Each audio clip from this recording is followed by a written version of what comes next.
Vamos a abrir la palabra del Señor en el Evangelio de Lucas, capítulo 4, desde el 1. Repito, Evangelio de Lucas, capítulo 4, del verso 1 en adelante.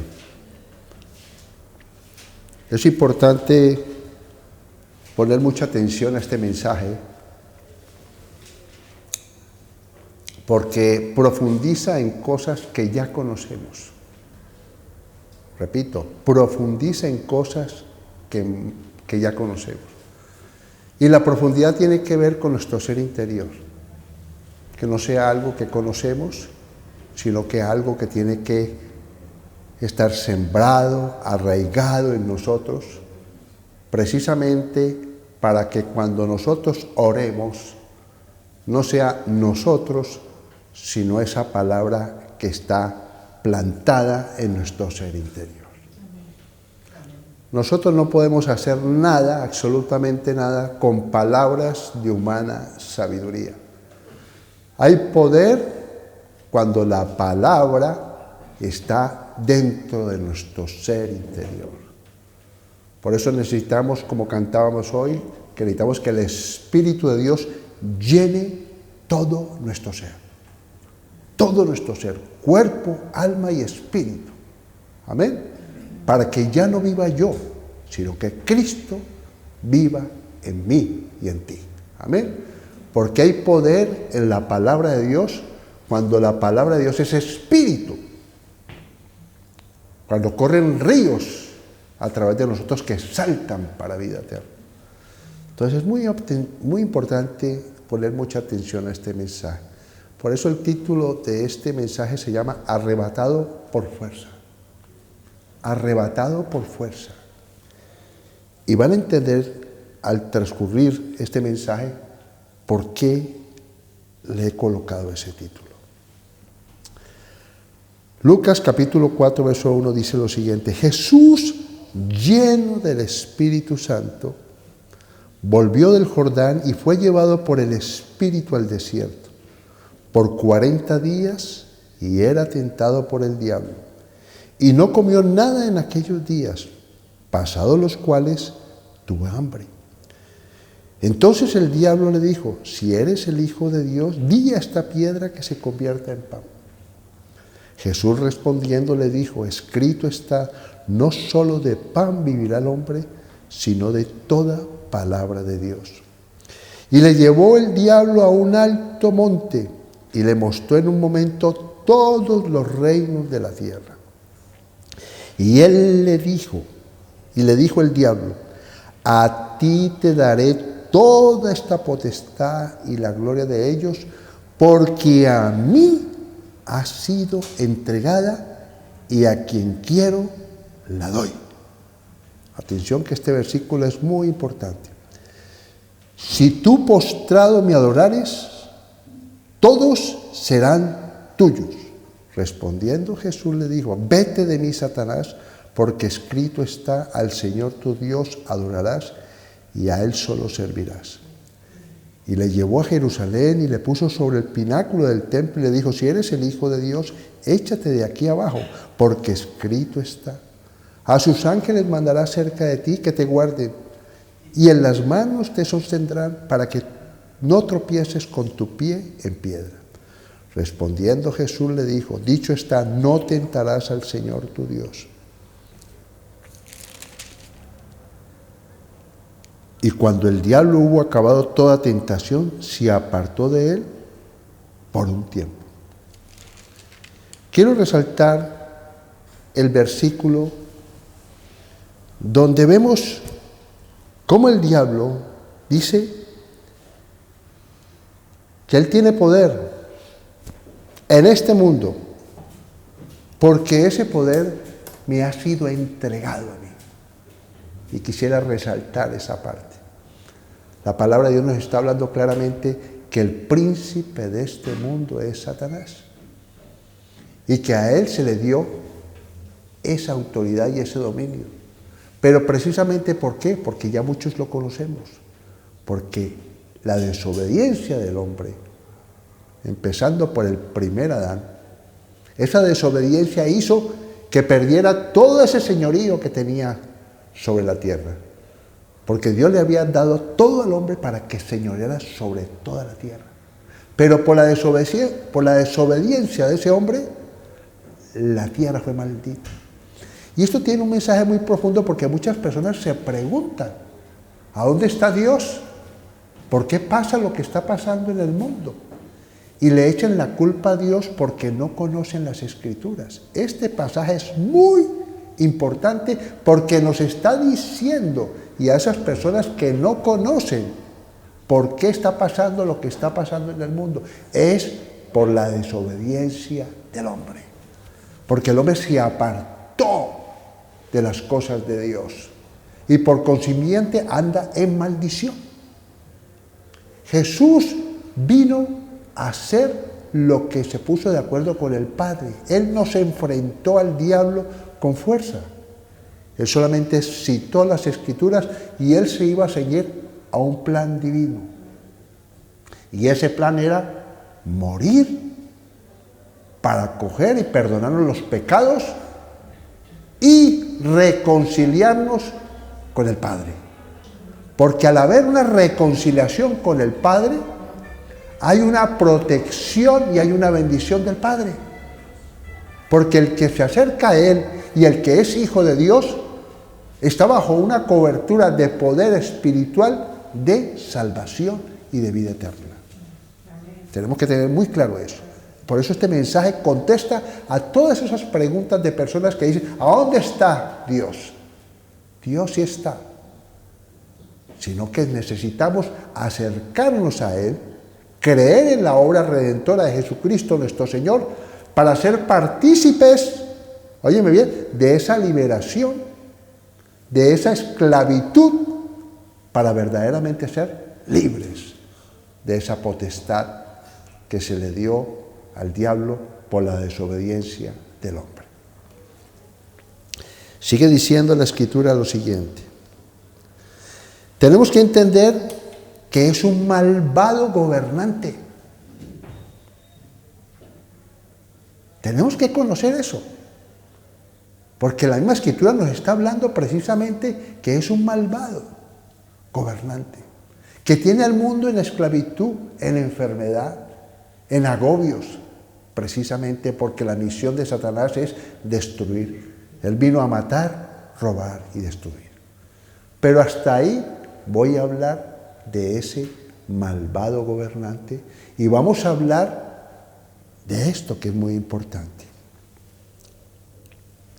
Por eso el título de esta meditación se llama Arrebatado por fuerza. Y vamos a ir a la palabra del Señor en Mateo 11. Bendito sea el Señor que reina. Él reina. Él reina. Es muy importante estar declarando que Él reina, no por palabras, sino porque yo sé que Él reina. Reina en mi vida y en tu vida también. Mateo 11, verso 12, palabras de nuestro Señor Jesucristo.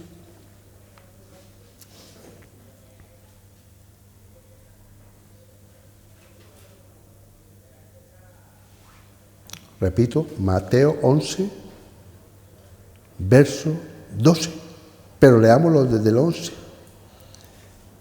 Mateo 11, verso 11.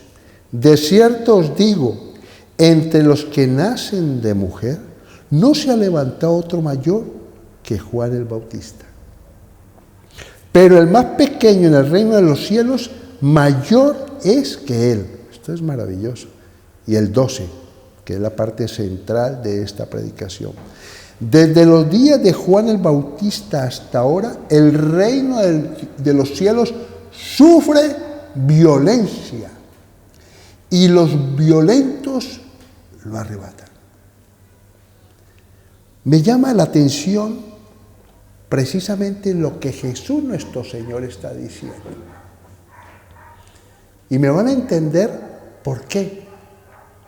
Hay una confrontación, óyeme bien, espiritual, en la cual hay un enfrentamiento con la palabra de Dios que se enfrenta al poder dominante de este mundo, de Satanás.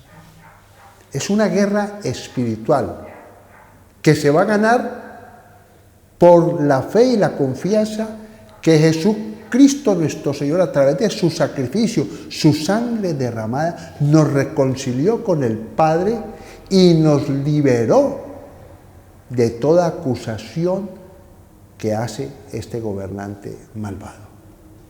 A ese gobernante se le quitó toda autoridad y precisamente nos la dio a nosotros como hijos de Dios y como iglesia. ¿Por qué habla Jesús de violencia? ¿Qué dice la escritura de Juan? Que era la voz que clamaba en el desierto. Y siempre en las guerras romanas, para vencer al enemigo se vencía con espada y con fuego. Y me llama mucho la atención precisamente que Juan el Bautista era muy espada. ¿Se acuerda cómo se iba de frente contra el rey? Cómo le decía y le declaraba lo mal que estaba obrando. No le importaba la consecuencia de ese juicio que venía de parte. Era espada ese hombre. No tenía temor de enfrentarse a las cosas que tienen que ver con los estatus del mundo. Por eso se llama una guerra espiritual. Una guerra con violencia, porque la guerra espiritual se trata de destruir el estatus humano de pecado. El estatus humano que se aleja de la creencia y la confianza en Dios. Ya solamente se piensa en Él mismo y Dios no cuenta para nada.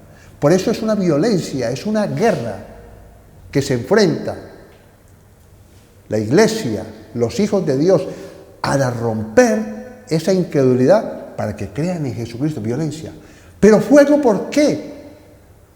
Porque es el fuego como Elías. Elías era un hombre de milagros y un hombre también que a través de sus oraciones caía fuego del cielo y demostraba que Dios era real. Y tanto así que él también destruyó a todos esos Baales, ya sabemos con qué, los que conocemos la historia, cuando se enfrentó a esos 400 o X cantidad de Baales, esos que no creían en Dios.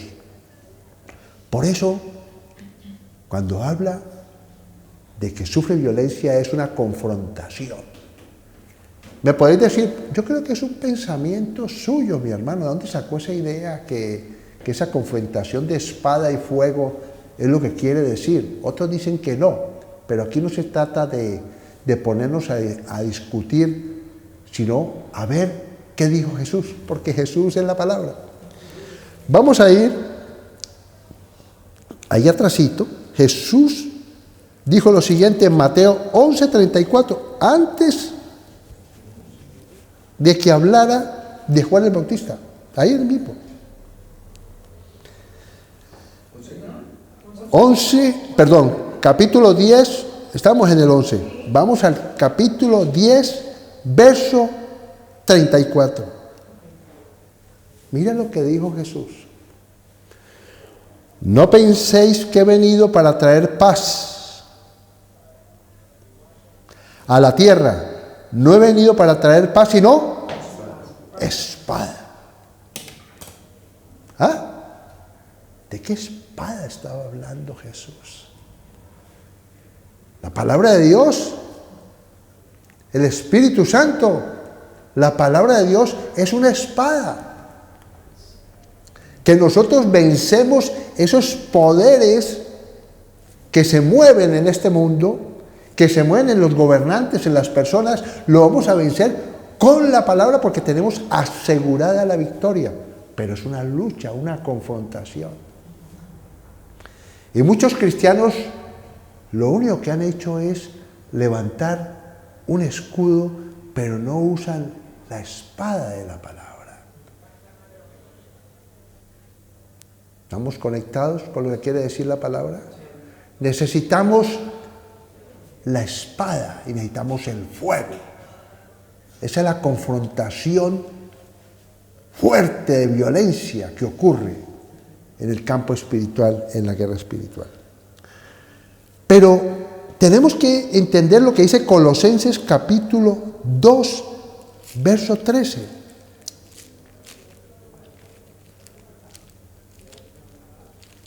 Porque muchos cristianos hoy en día solamente piensan que no hay que hacer guerra, que no hay que orar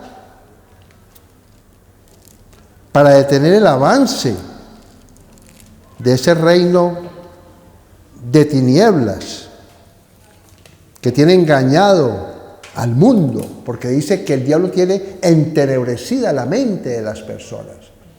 Por eso tenemos que pelear la batalla, como decía en Nehemías, que tenemos que pelear por nuestros hijos, porque muchas veces nuestros hijos no están en la iglesia, no meditan la palabra, están en el mundo, o sea que se están contaminando con cosas que tienen que ver en el mundo, y nosotros como padres tenemos que ponernos en la brecha por ellos, precisamente para que ese enemigo no tenga poder sobre ellos, porque más poderoso es el que está en mí que el que está en el mundo. Pero no quieren pelear la batalla de la oración, la espada, ¿correcto? El fuego, la oración intensa, la oración no religiosa, sino de poder que sale dentro de nosotros, con llanto, con clamor. Clama a mí, yo te responderé. No lo hacemos. Y muchas veces yo le digo, hermano, ¿no ves cómo se te están derrumbando las cosas a tu alrededor? Y tú estás quieto. No, es que Cristo ya pagó un precio. Sí, pagó un precio. Pero ese precio que pagó fue para reconciliarnos con el Padre y hacer la obra que nos ha llamado a ser intercesores, a ser hombres y mujeres de oración. Pero para ser hombres y mujeres de oración necesitamos que Colosenses nos revele la profundidad, porque les he dicho que estoy pidiendo al Espíritu que le revele la profundidad de este mensaje. Colosenses capítulo 2, verso 13.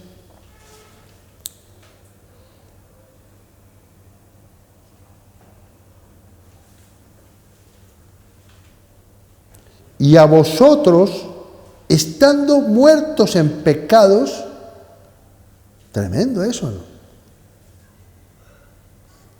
Muertos en pecados, y en la incircuncisión de vuestra carne, os dio vida juntamente con Él, perdonándonos todos los pecados. Esto es importante. Esta es la obra de Cristo que hizo en la cruz del Calvario, anulando el acta de decretos. Usted no sabe que un juez o cualquier autoridad competente eleva un acta de decretos donde dice claramente lo que es, ese acta es la presentación de una autoridad que declara algo. No sé si me hago entender lo suficiente. Un acta declara por una autoridad de que hay una sociedad, ¿correcto? Que es algo, ¿cómo se llama? Declara, digamos, un acta es una declaración que hay que cumplirla, que tiene una validez. Una sociedad declara que es una sociedad, que no es una persona natural, sino que es una sociedad, algo, eso tiene otro nombre que se me va. Declara, digamos, una personería jurídica que tiene una validez ante cualquier organismo de tipo de gobernabilidad, que tenga que ver con las leyes. Para poder necesitamos un acta. Pues aquí dice que había un acta de decretos que tenía el enemigo, ¿correcto? Y por esa acta de decretos podía hacer lo que quisiera, porque está diciendo eres mío, eres esclavo mío. Esa acta nos hacía esclavos. Pero dice aquí claramente, anuló el acta de decretos que había contra nosotros, que nos era contraria, quitándola de medio y clavándola en la cruz. Es importante entender lo que hizo Jesús en la cruz de Calvario. Consumado es, fue suficiente para liberarnos de toda culpa y reconciliarnos con el Padre y mantenernos limpios y santificados por esa sangre. Amén. Es suficiente. Esa sangre es lo que nos garantiza llegar a la eternidad, permanecer en el camino. Esa sangre es la que quita toda acta contraria, todo poder, ¿ya? Toda autoridad que se le había entregado al enemigo fue quitada y esa sangre nos limpia continuamente. Amén, tengamos que tener en cuenta.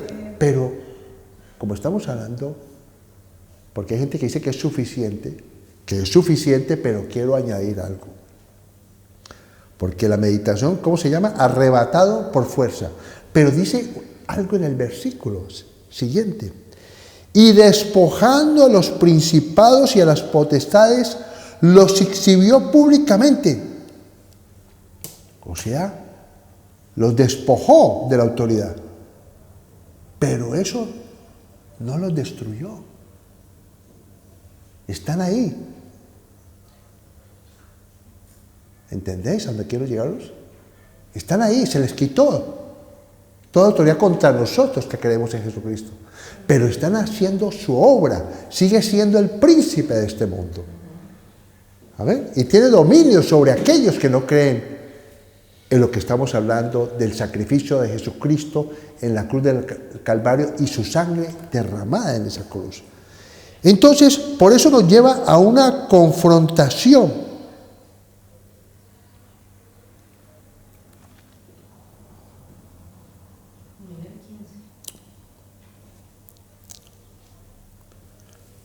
Eso es lo que permite, esa reconciliación permite que tengamos autoridad.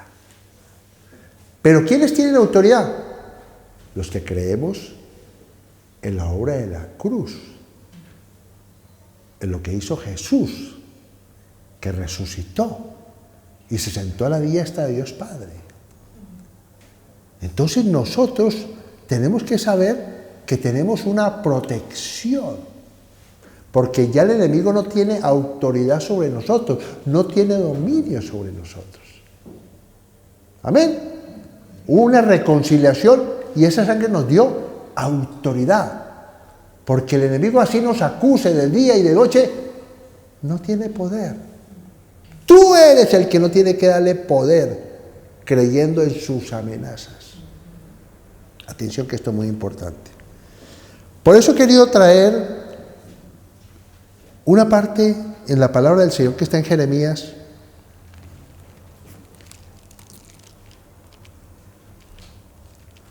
capítulo 9,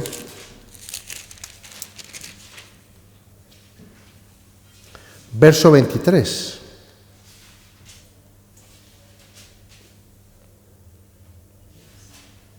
Y he querido traerlo hoy, que lo estuvimos mirando el viernes, porque es importante.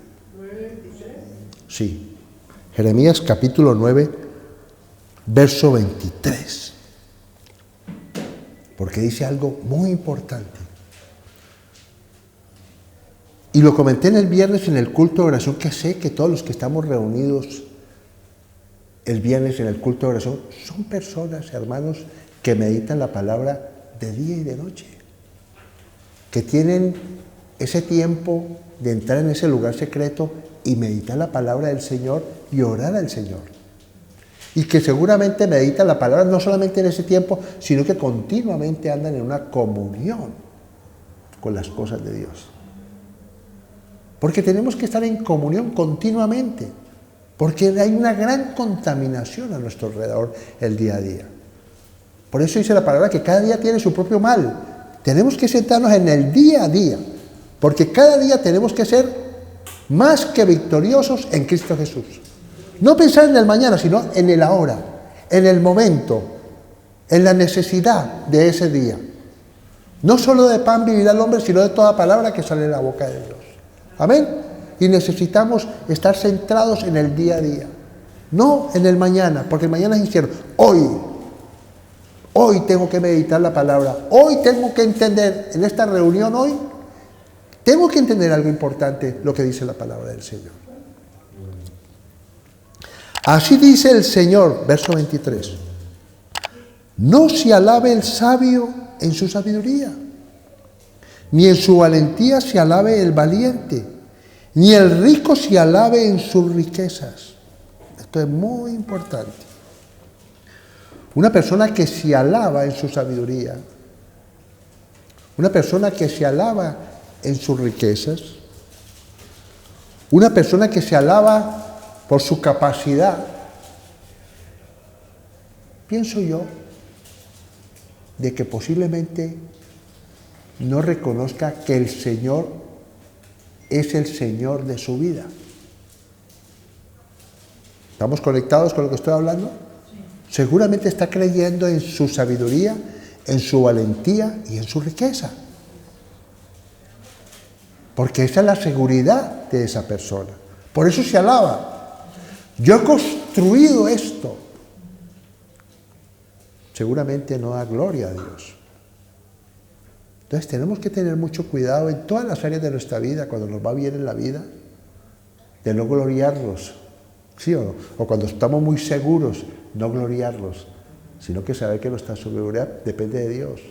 Y lo que tenemos depende de Dios, porque sin Él nada podemos hacer. Pero me llama la atención que dice algo muy importante, que he estado meditando en eso. Mas alabes, en el 24 dice lo siguiente,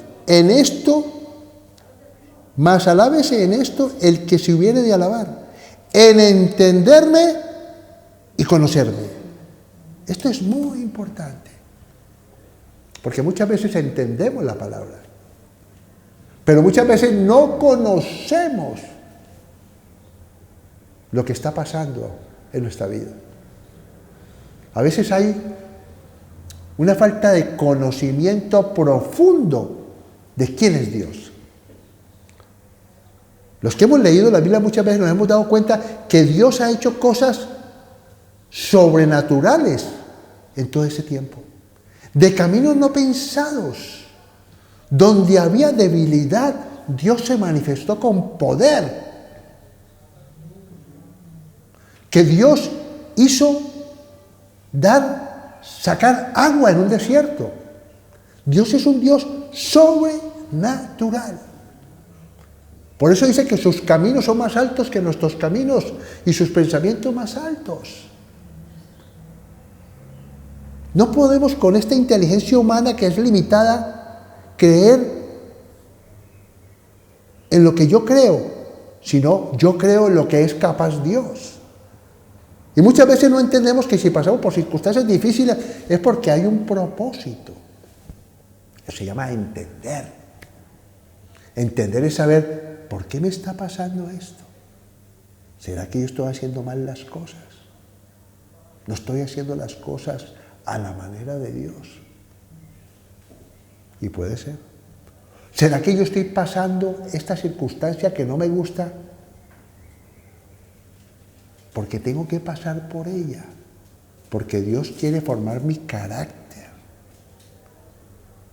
¿Sí o no? De un valiente, de un hombre con experiencia, una mujer con experiencia, para que esa experiencia de Dios te permita aconsejar a otro que está pasando por esa circunstancia.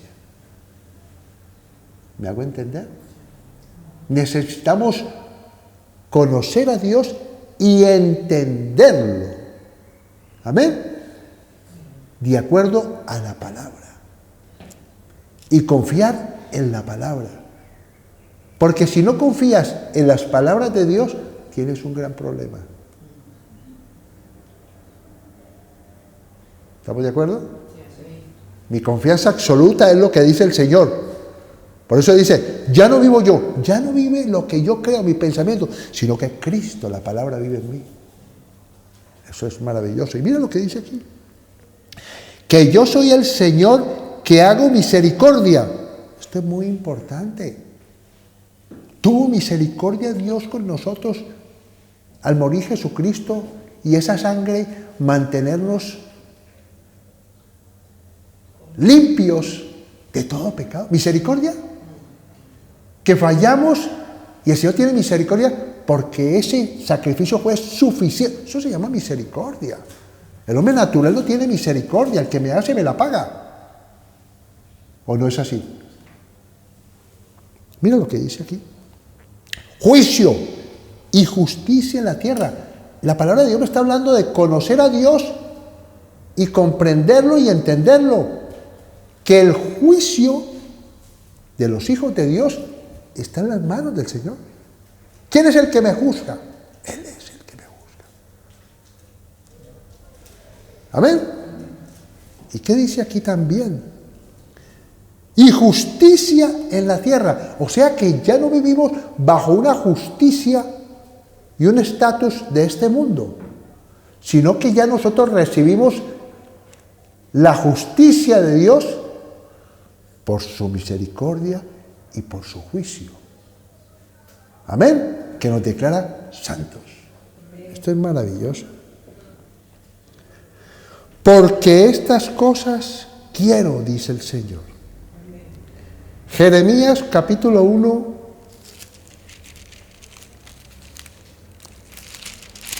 verso 19.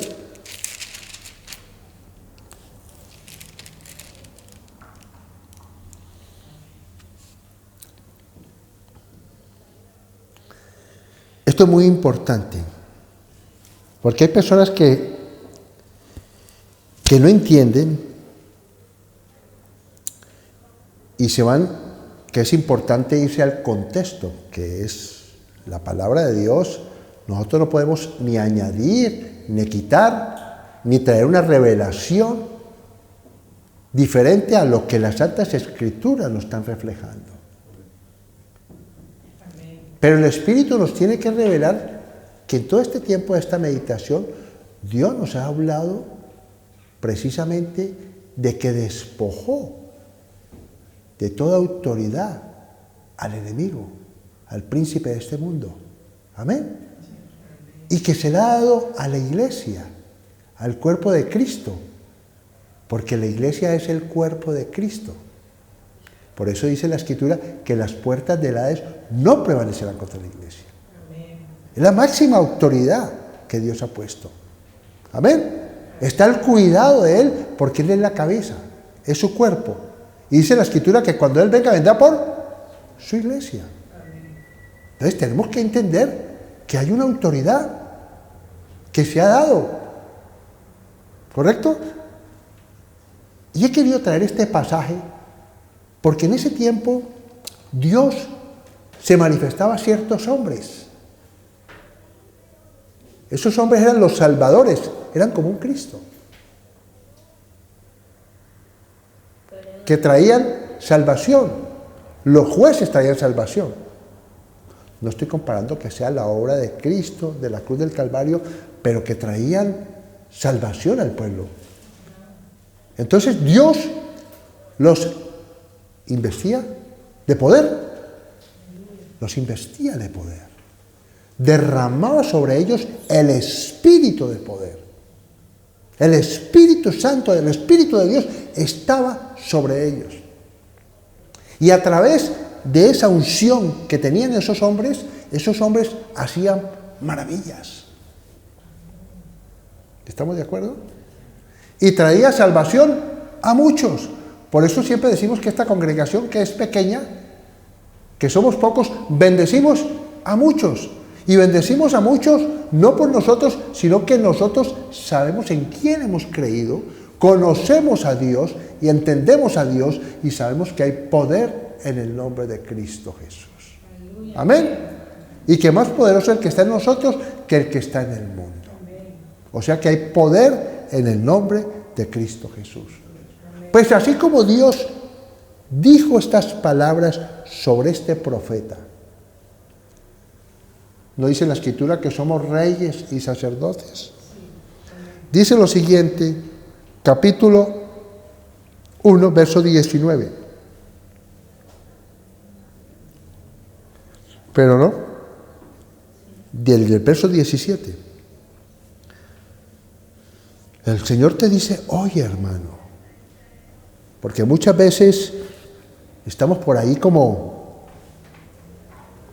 desanimados, como que los problemas y las situaciones no las entendemos, y que muchas veces ese desánimo, esa tristeza, es precisamente porque no te has levantado, porque no conoces, porque no haces lo que Dios quiere que tú tienes, la parte que tú debes hacer. Porque nos ha dicho que los exhibió públicamente, que están allí. Ya, Dios nos liberó de esa autoridad, de ese poder. Pero están allí, haciendo sus pilatunas, haciendo sus cosas, sus planes. Dice la Escritura que no desconozcamos en el Nuevo Testamento las artimañas del enemigo. Tú pues ciñe tus lomos.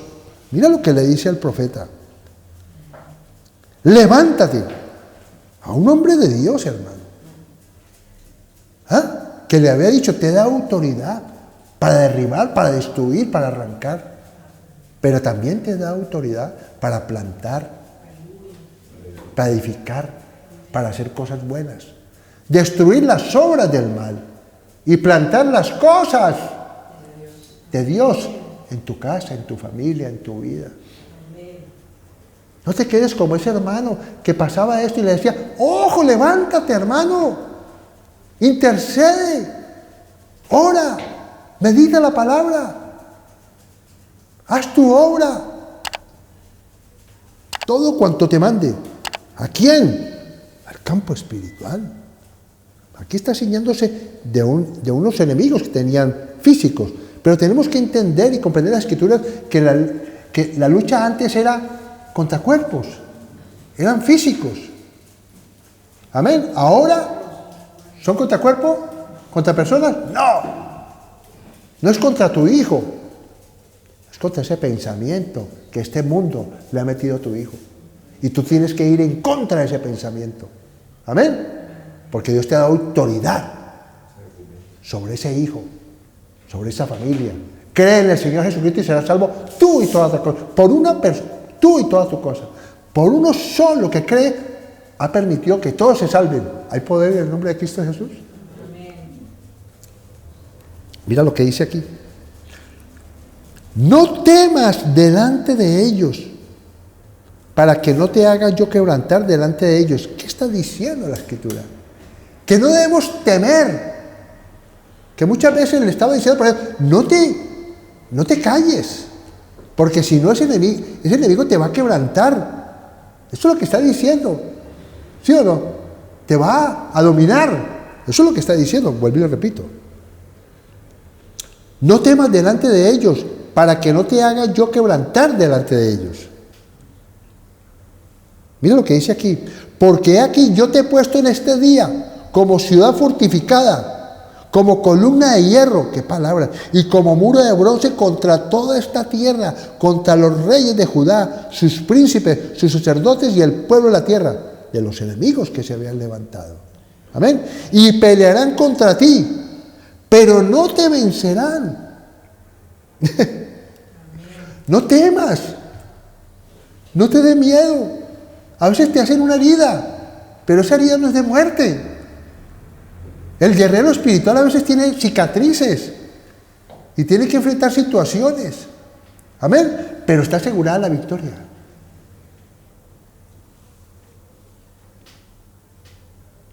Y pelearán contra ti, pero no te vencerán, porque yo estoy contigo, dice el Señor, para librarte. Qué cosa. Jeremías capítulo 1, verso 19. Lucas 11:22, porque me puedes decir, no, pero es que eso está en el Antiguo Testamento, pero vamos a ir a Lucas. Bendito sea el Señor. Ya te digo, capítulo 11.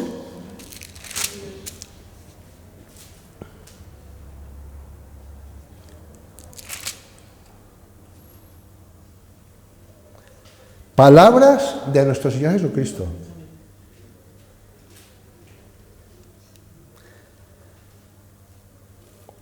Cuando el hombre fuerte y armado guarda su palacio, en paz está lo que posee. Pero cuando viene otro más fuerte que él y le vence, le quita todas sus armas en que confiaba y reparte el botín. El que no es conmigo, contra mí es. Y el que conmigo no recoge, desparrama, dice el Señor. ¿Quién es el más fuerte? Jesucristo nuestro Señor. Jesús venció al enemigo y constituyó aquí en la tierra una iglesia que es el cuerpo indestructible del Señor, donde es columna y baluarte de la verdad, donde Dios ha colocado un gobierno espiritual para dominar y destruir y pelear esas batallas espirituales para quitar ese estatus humano de incredulidad y de gobierno sin Dios.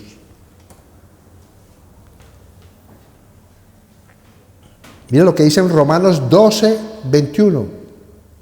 No seas vencido de lo malo, sino vence con el bien el mal. ¿De qué está hablando? De la palabra. ¿De qué está hablando? Del testimonio tuyo. ¿Estamos de acuerdo? ¿Sabía que nosotros tenemos que ser el reflejo de la palabra? Yo no peleo con mis fuerzas. Yo voy a orar. Yo no peleo con mi enemigo, porque si voy con palabras, dice que son más astutos muchas veces que nosotros. Yo voy en oración. Y yo me junto con personas de oración. Yo vuelo con águilas. Eso me lo mostró el Señor una vez, en sueños. Que yo debería volar con águilas. Porque las águilas son los que vuelan, remontan. Están arriba, no están debajo.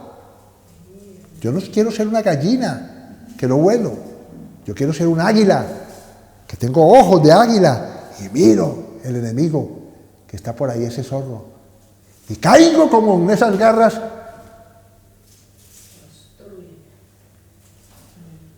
Amén. Primera de Juan, capítulo 4, verso 4. Ya voy a terminar. Quiero acortar esto. Esto es muy largo, pero voy a cortarlo. Primera de Juan 4:4 dice, hijitos, qué belleza, hermano, hijitos. Primera de Juan, capítulo 4, verso 4, hijitos. ¿Cómo es que un hombre, Juan, dice hijitos? Es porque el Espíritu Santo de Dios estaba en él, estaba sobre él. Y era el Padre Dios diciéndole a la iglesia, hijitos. Qué belleza, ¿no? Dios necesita estos cuerpos, esta voz, para decir su palabra. Amén. Hijitos, vosotros sois de Dios. ¿Somos de Dios? Los que creemos en Jesucristo, en la obra de la cruz, de su resurrección, somos hijos de Dios. Nos ha dado potestad de ser hijos de Dios. Y lo habéis vencido. Por eso somos más que vencedores. ¿Correcto? Por Jesucristo nuestro Señor. Porque mayor es el que está en vosotros que el que está en el mundo. ¿Está hablando de una confrontación o no está hablando de confrontación? Lo habéis vencido. Tenemos que asegurar la victoria, pero hay que ser guerreros espirituales. Hay que venir al culto de oración, hay que orar en nuestra casa, interceder, meditar la palabra para conocer y entender a Dios. Amén. Y no necesariamente tiene que ser un éxtasis. Hay momentos en que a solas el Espíritu te pone a orar en el Espíritu con una intensidad impresionante. Maravilloso poder llegar a ese estado. Pero no se trata siempre de eso, sino la obediencia, a meditar la palabra y a orar. ¿Amén? ¿Estamos de acuerdo? Porque llegará el momento. Mira lo que dice aquí. Primera de Juan 5:4. Porque todo lo que es nacido de Dios vence al mundo. Tremendo, ¿no? Si eres nacido de Dios, ¿no te habla de que tenemos una comisión de predicar el Evangelio? ¿Traer libertad a los cautivos? ¿Sacar de las cárceles a los presos? Aquellos que están engañados. Oración, guerra espiritual. Porque todo lo que ha nacido de Dios vence al mundo. Y esta es la victoria que ha vencido al mundo. Nuestra fe. ¿Qué dijimos en Jeremías? Conocer y entender a Dios. No me digan a mí que un cristiano es el que va a la iglesia los domingos, a una reunión, y de ahí sale y lo demás es como los incrédulos. No medita la palabra, no ora, no es obediente, no quiere ser transformado, no se esfuerza.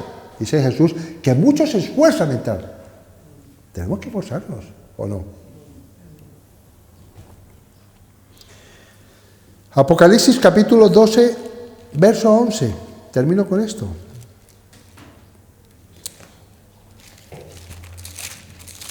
Es una palabra que muchos hermanos aquí la declaran continuamente, y seguramente la declaran es porque Dios les ha revelado esa palabra.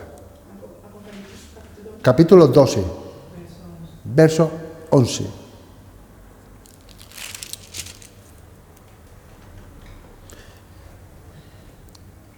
Hay muchas contradicciones y a mí no me gustan las corrientes humanas. Unos dicen que hablan de la época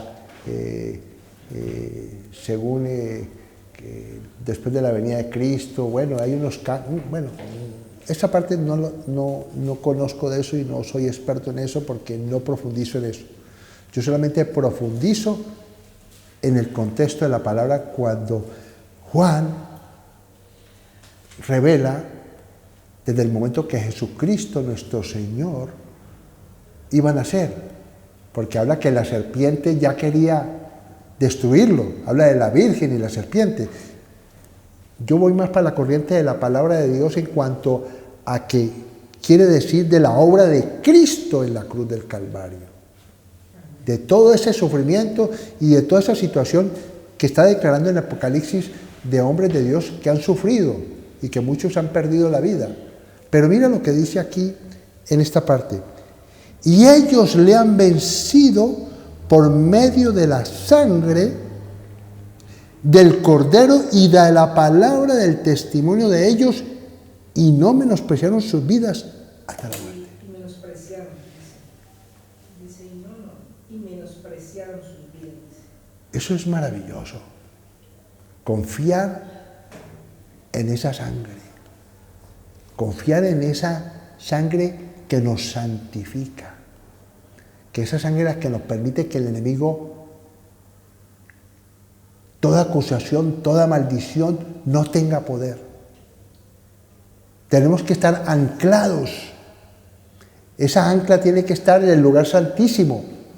Amén. Porque en el lugar santísimo es donde nosotros nos mantenemos firmes en esa seguridad de esa sangre. Amén. Porque esa sangre nos va a preservar hasta el fin. Amén. Y seguramente que esa seguridad de esa sangre, de esa confianza, nosotros podemos vencer todas las cosas que vengan en contra de nosotros. ¿Por qué razón? Porque va a permitir que la palabra se cumpla de esta forma. Que la obra que empezó un día, el Señor la terminará y la hará perfecta. Amén. Amén. Padre, te damos gracias, Señor, por tu palabra. Y especialmente te damos muchas gracias, Señor, porque tú nos has revelado que no contendamos por palabras ni pensamientos humanos, porque tú, bendito Dios, trae revelación, trae paz, de que tu verdad está en confiar plenamente, bendito Dios, que tú nos guardas del mal, Señor. Que estamos cubiertos por tu sangre, bendito Dios, que nos santifica y nos limpia de todo poder y de toda maldad de las tinieblas. En el nombre de Cristo Jesús. Amén y amén.